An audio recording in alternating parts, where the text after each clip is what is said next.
Welcome to another episode of the Gull-Mouth Action podcast, where we take a look at all the latest goings on at Brighton, Hove Albion and Crawley Town.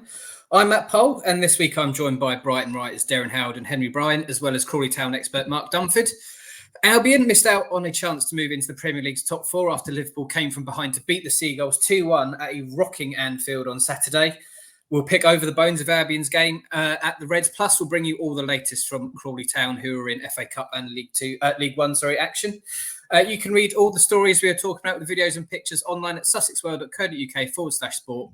And you can check out other great videos on shotstv.com and Freeview channel 262. You may also be watching on latest TV, so thank you very much for tuning in. But we will start at Anfield, where Brighton were beaten 2-1 by Liverpool. Ferdy Kadioglu's fine strike saw the Reds trail at half-time, but second half goals from Cody Gakpo and Mo Salah saw Liverpool win the game and move top of the league. Sum that game up for us, please, Derren. It seemed like a case of what might have been for Albion.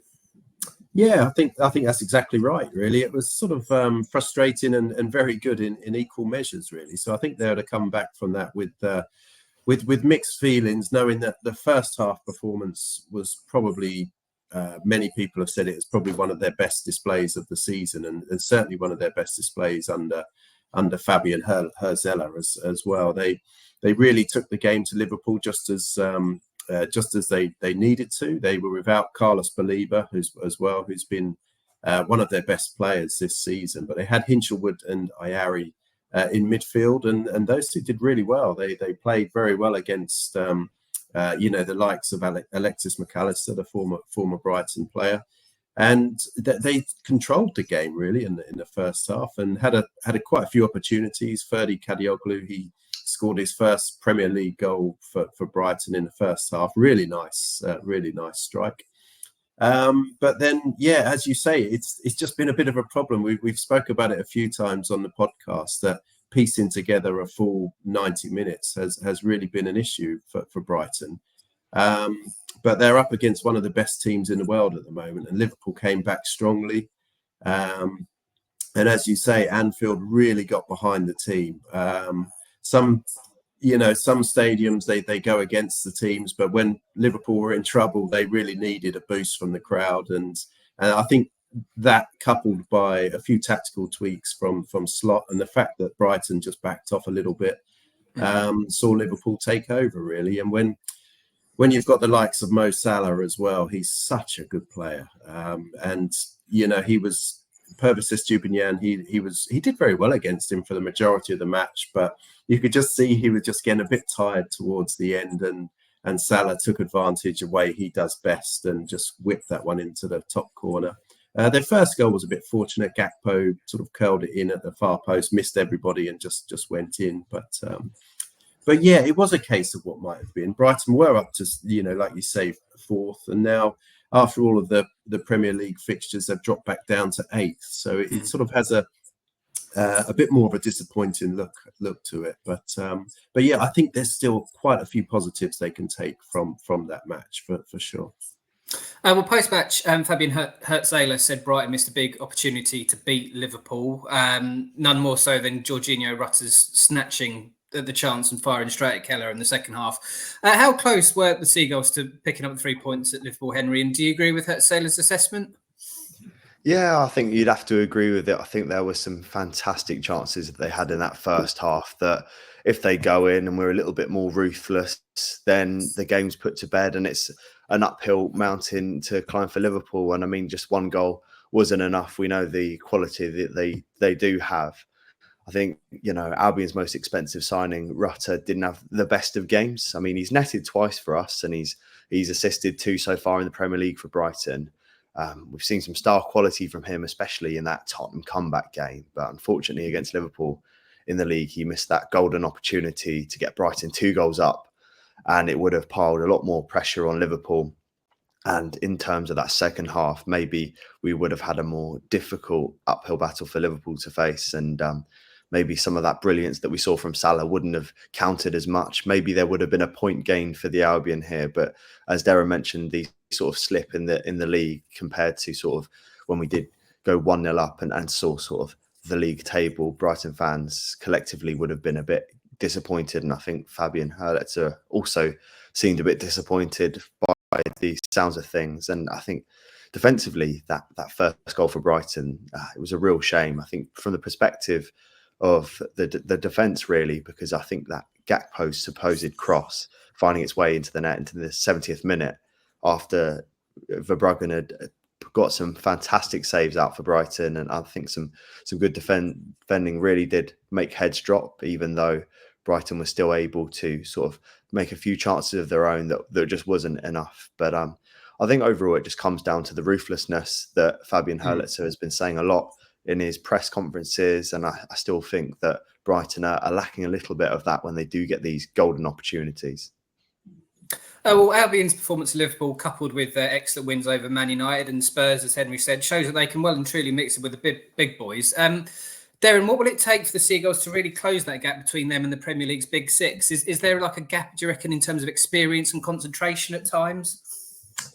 It's exactly right. It does come down to that concentration, and I think that's something that Brighton is still coming to terms to as they get used to Fabian Hurlitzer's tactics, and they try and get some of their experienced players back as well. Lewis Dunk was obviously missing from the defence. They've had Belieber missing from the midfield, João Pedro missing up front. So that's sort of the spine of that team were all missing against Liverpool. And I think once they get those players back and they start performing regularly together, that defensive line keeps changing due to injuries. Van Hecke's been out for a period. Estupiñán has been out. Lewis Dunk's been out. So I think once you get a settled back line, that's really going to help Brighton going forward. And hopefully, with the attacking threat that they've got, that experienced back line, once they play together, they can then take that next step and start to see these matches out. And I think if they do that, then they've got a great chance of reaching Europe once again this season.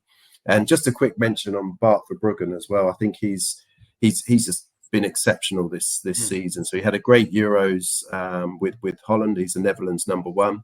And I think the way he's been playing in the last few matches, one save he did from Nunes in the first half, in particular at Anfield, was just top class. And I think Brighton really have that goalkeeper now that can be steady at the back this season. And I think he's going to be a massive player for Brighton, especially when they do give chances away with Fabian Hurlitser's tactics of that high line, and they need Verbruggen, a keeper of that stature, to really be at their best. And I think he's going to be a huge player for Brighton this season as well. Well, another player who impressed at Anfield was Kadioglu, who, as we said, netted his first Albion goal. How impressed have you been with him, Henry? Normally a fullback. He was on the wing, wasn't he, I think, at Anfield? He's shown that he's probably turning into Brighton's Mr. Versatile at the moment.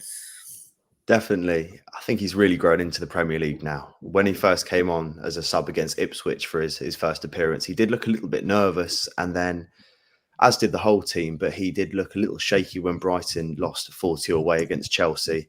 There were some questions about the high line there, as well as a few defensive errors. But in recent games, though, and especially that Liverpool game that you mentioned from last week, and his confidence has just grown so much through leaps and bounds. And the goal that he scored is going to give him so much more as well. And how he got enough power to get that shot from inside the corner of the box with his back turned away from goal into that post and in was insane. And I think that it caught a lot of not only the players and the goalkeeper, Kelleher, for Liverpool, but also the fans and the viewers watching at home were very, very surprised. And I think that in terms of the way he's been playing, he's going to be a really key player for Brighton, especially as Derren mentioned. We need to shore up that defence, get our back line sorted, have a regular back line where we've got less injuries, and he's going to be a big part of that. And I think the fact that he's going to be linking even more with Lewis Dunk, we haven't had that many opportunities for him to link as well as we'd like to with Lewis Dunk, and getting Van Hecke in the side as well, and getting things back to the back line that we know. And having him as that addition will be fantastic. He just adds that little bit of attacking threat. And he's almost in some ways able to go at the attackers a bit like Matoma, but from a more defensive position. He's got that same sort of guile to run at players and create something from defence into attack, as Matoma goes from midfield to attack and can create some really good chances. And I mean, that price tag that we got him for, the 30 million euros plus an additional 5 million euros for performance-related add-ons, that was the equaled transfer record for the Turkish Super League. So I think that although it's a signing where Brighton have splashed a bit more cash, as we know, with the signings and the summer transfer window spendings that they got last season, I think he's looking to be a really worthwhile investment for the Albion, and that price tag is looking pretty good at the moment. He had a lovely suit as well when he was unveiled, because he was unveiled before the Crawley League Cup game. Wonderful suit. Yeah, he looked good. Yeah. Yeah. Stylish on and off the pitch. You've got to look good before you can play good. That's what I absolutely. Well, this Saturday sees Brighton host title holders Man City in the Battle of the Walking Wounded. How do you see this one going, Derren? Probably quite a bad time to play City, considering I think it's the first time they've lost 3 in a row since about 2018 or 2017. How do you see this one going, and what's the latest injury news from both camps? Yeah, as you say, the Walking Wounded. It's going to be a race for the medical departments from both teams this week. I think there's for City, I think Jack Grealish is definitely out. De Bruyne, he played the last sort of few minutes in Lisbon, and he probably will be available. But obviously they've got Rodri out. Stones is an injury doubt as well. Oscar Bob, he's out still for City.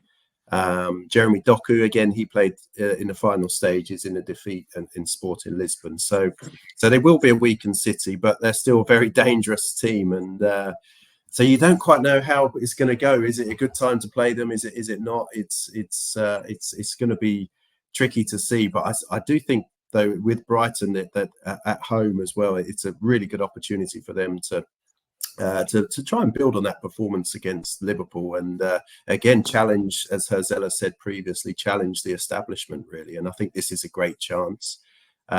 Lewis Dunk, I don't know if he's going to be back. Carlos Baliba, I think that knee issue is going to take a little bit longer to heal, and I think he's going to be doubtful for the City game. So after the international break, probably for them too.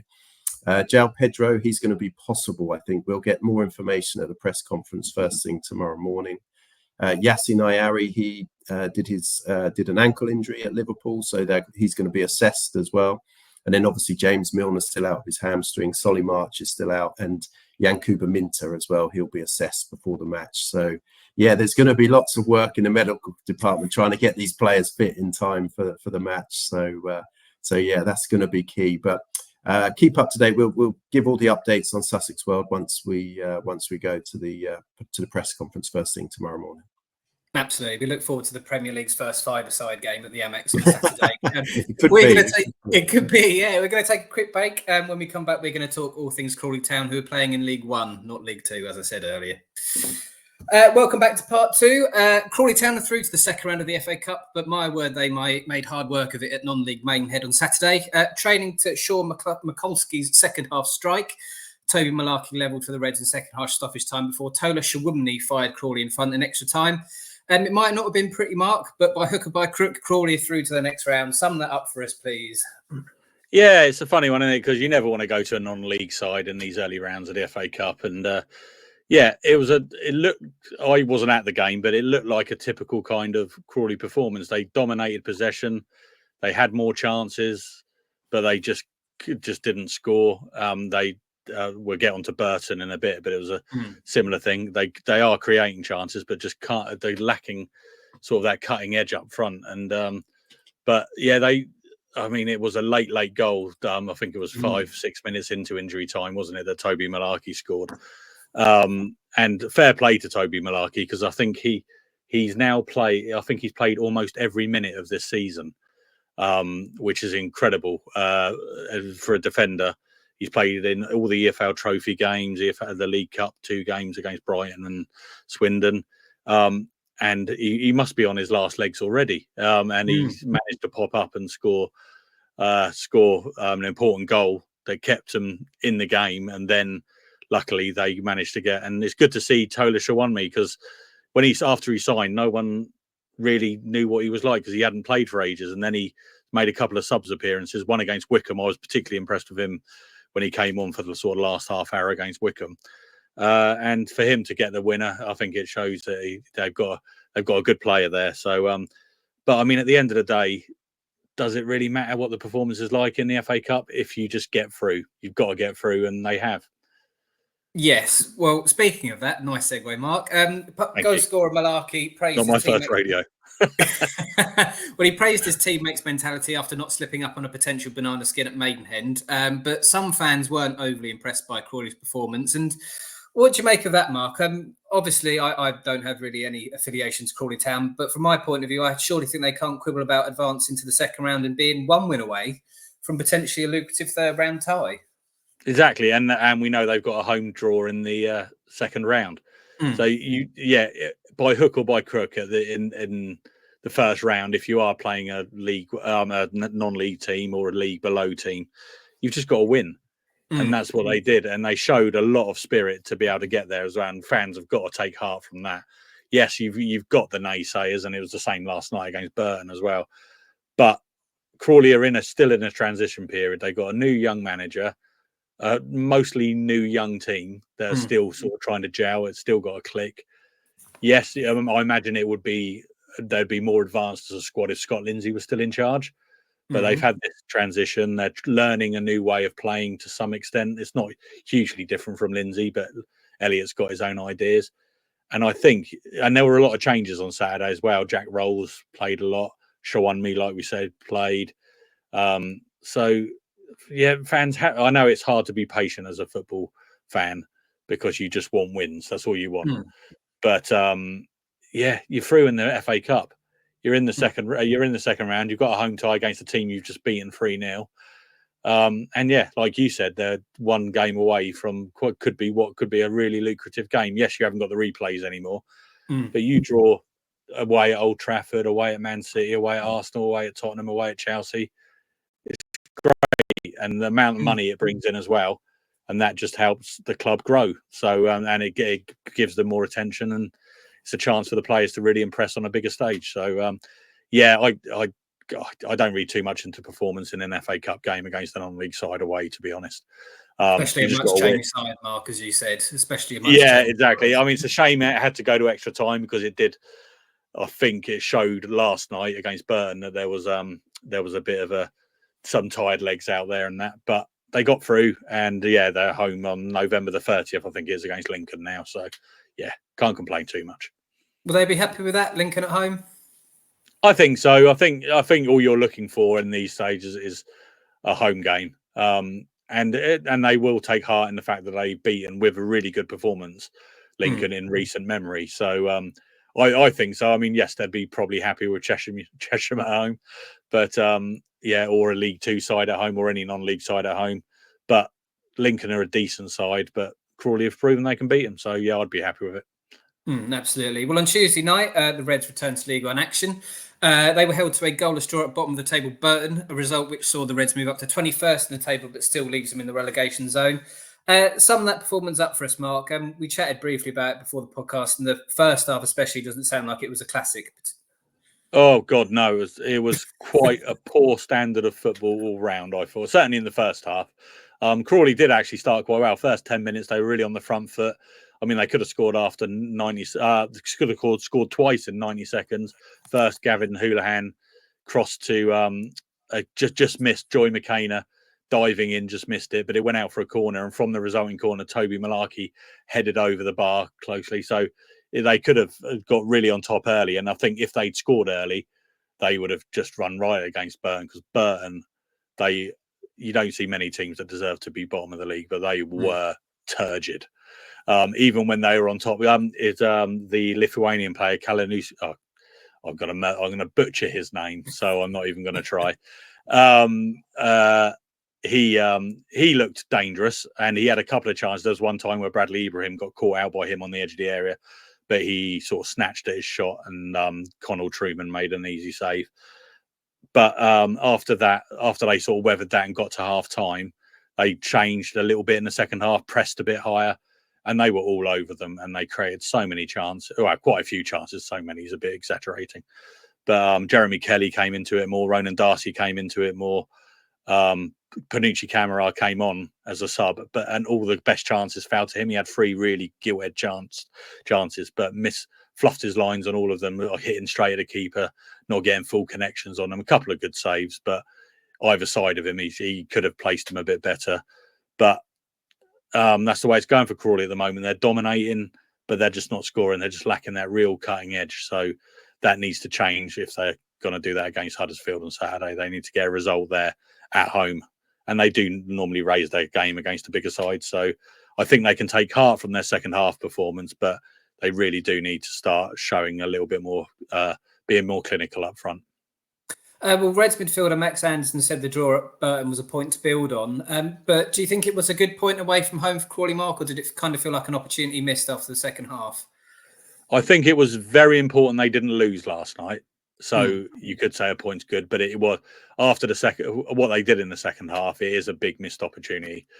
Getting 3 points would have just lifted everyone a bit more. I mean, getting a point and the clean sheet was an important thing as well, because they haven't kept many clean sheets this year at all. I think the Lincoln one was the first one in quite a while, and that was their first 0-0 draw since Walsall, the last game of the home game of the season.